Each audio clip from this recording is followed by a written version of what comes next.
হিন্দুদের রাজধানী দিল্লি শহর, ভারতের দিল্লিতে আজও দাঁড়িয়ে আছে কুতুব মিনার। কোন কুতুবের নামে সে মিনার দাঁড়ানো আছে আজ দিল্লি শহরে? ওলি কামেল কুতুবুল আলম আল্লামা কুতুবউদ্দিন বখতিয়ার কাকির নামে কুতুব মিনার। কেমন কুতুব তিনি বলবো কি? সামান্য সময় ইন্তেকালের আগে খাদেম রে বলে গেলেন, ও খাদেম, সময় বাকি নাই, ইন্তেকাল হয়ে যাবে, দুইটা ওসিয়ত করে যাই, পালন করবা। এক নাম্বার, ইন্তেকাল হওয়া মাত্র তাড়াতাড়ি কবরে জানাজা পড়ায় দাফন করবা। কারণ নবীজির হাদিস হলো মাইয়েতের উপরে রাখবা না, বেশিক্ষণ রাখলে মাইয়েতের কষ্ট হবে। আমরা করি উল্টা, বরফ মার, মেডিসিন মার, 3 দিন হয় রাখ মাটির উপরে বাক্সা খিলাইয়া। কেন? সন্তান সিঙ্গাপুরে আছে, ও আসতে হবে। কেন? বলে আসবে কেন?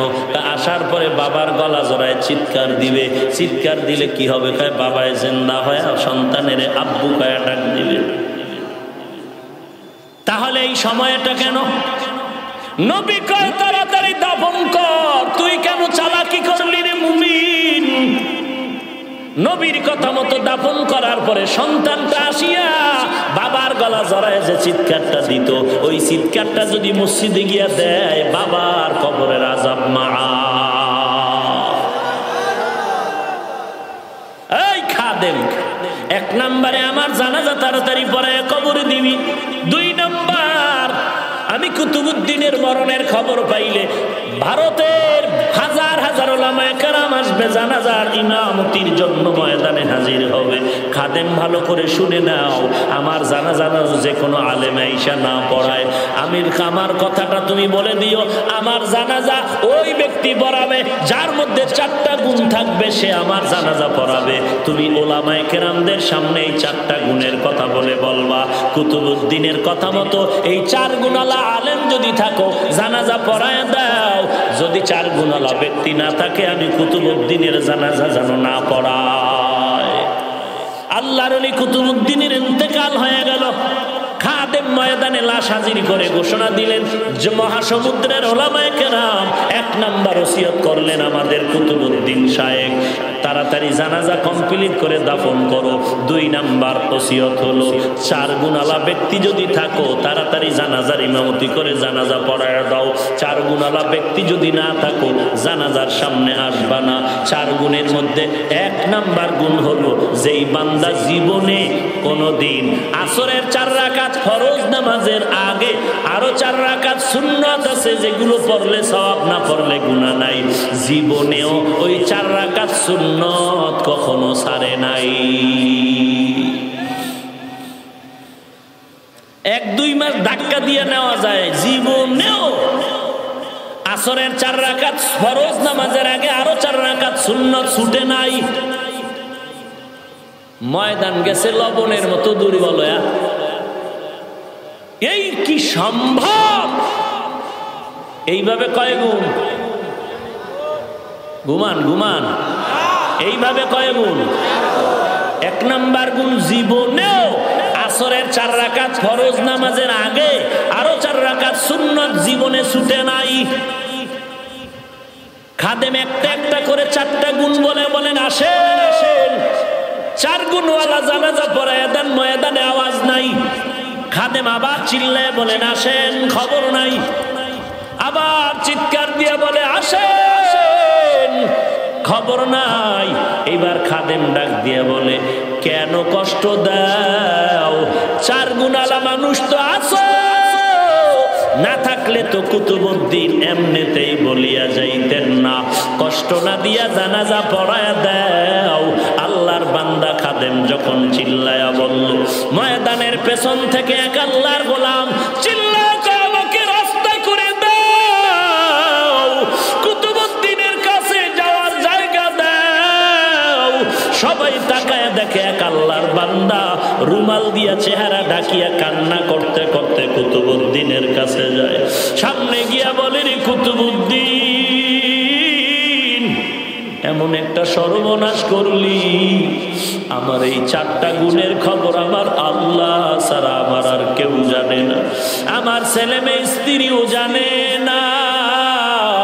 আমার এই 4 গুণের খবর আমার আল্লাহ জানে। আমার মাওলার সাথে কথা বলার পাসওয়ার্ড হলো এই 4 গুণ। আজকে এমন জায়গায় ঠেকায় দিলি, গোপন নাজা পড়ায় দিলাম। এমন ব্যক্তিটাকে ভারতের মধ্যে এই 4 গুণালা গুণ নিয়ে জানাজা পড়ায় দিলেন। ইতিহাস পড়ে দেখো, ভারতবর্ষের ইতিহাস। ওই বান্দা জংলার কোনো মনীষী না, কোনো সাধক না, পীরের কোনো খানকার নির্ধারিত কোনো পীর না। ওই বান্দা হলো ভারতের রাষ্ট্র পরিচালনাকারী একজন রাষ্ট্রনায়ক, শামসুদ্দিন আলতামাস রহমাতুল্লাহ আলাইহি। ইংলিশে তার ইতিহাসের পাতায় নাম আছে শামসুদ্দিন ইলতুৎমিশ রহমাতুল্লাহ আলাইহি। একদিকে ভারতের রাষ্ট্র পরিচালনা করে, অপরদিকে 4 রাকাত সুন্নত ছাড়ে না। একদিকে রাষ্ট্র পরিচালনা করে, অপরদিকে জীবনে তাহাজ্জুদ চাজা হয় নাই। একদিকে রাষ্ট্র পরিচালনা করে, অপরদিকে জীবনে জিহ্বা দিয়া মিথ্যা কথা বলে নাই। একদিকে রাষ্ট্র পরিচালনা করে, অপরদিকে 2 চোখ দিয়া বেগানার দিকে কখনো তাকায় নাই।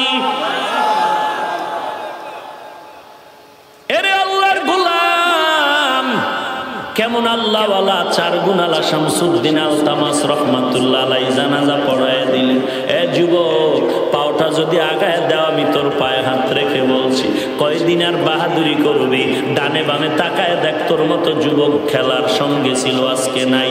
লেখাপড়ার টেবিলে ছিল, আজকে নাই। এক এক করে বিদায়, এক এক করে বিদায়। এরে আল্লাহর বান্দা, কয়দিন আর বাহাদুরি করবি? তোর মতো ডানে বামে যুবক দাড়িওয়ালা নামাজি অভাব নাই।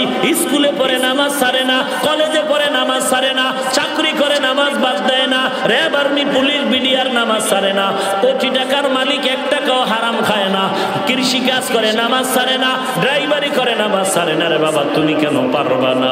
কয়দিন আর বাহাদুরি করবি? কত যুবক আইসা কান্না করে দোয়া চায়। এই আজকেও একজন আইসা কান্না করে দোয়া নিল, হুজুর বয়ান শুনিয়া দাড়িটা লম্বা করছি, আমার মতো জাহান্নামের আসামি এই জমিনে আর কেউ ছিল না। এমন কোন গুনাহ নাই যে গুনাহ আমি আর কোসারি নাই।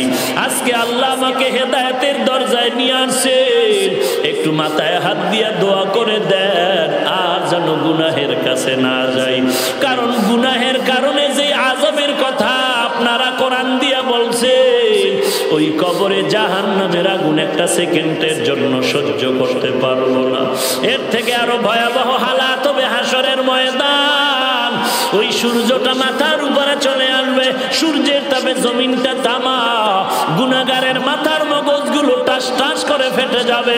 ওদিকে জাহান্নামের আওয়াজ, আয় আল্লাহ গুনাহগার গুলো তাড়াতাড়ি আমার ভেতরে দিয়া দাও।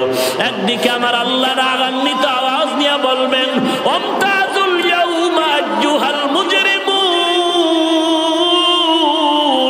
আল্লাহ তাআলা বলবেন, এরে গুনাহগারের দল, তোমরা নেককারদের থেকে আলাদা হয়ে যাও।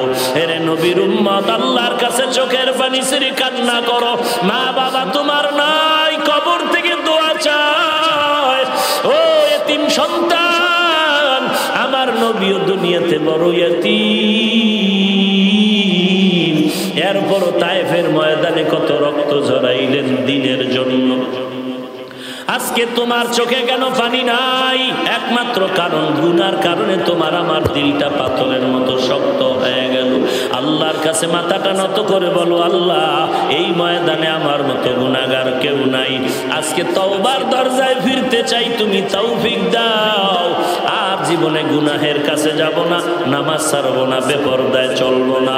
ও আল্লাহ, তওবা করার মতো তৌফিক দাও, তওবার উপরে মজবুত হয়ে চলার মতো তৌফিক দান করো।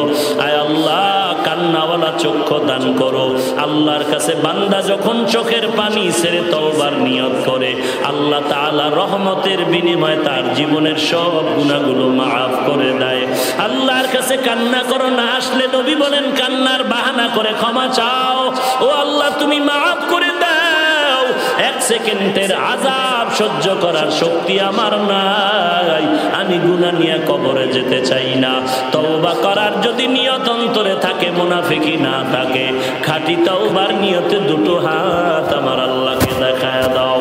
আয় আল্লাহ, সবার হাত কবুল করে নেন। আয় আল্লাহ, তওবাওয়ালা জিন্দেগি দান করেন, তওবার উপরে মজবুত হয়ে চলার মতো তৌফিক দান করেন আল্লাহ। আয় আল্লাহ নবীজির সুন্নাত ওয়ালা জিন্দেগি দান করেন, আমিন। আলহামদুলিল্লাহি রাব্বিল আলামিন।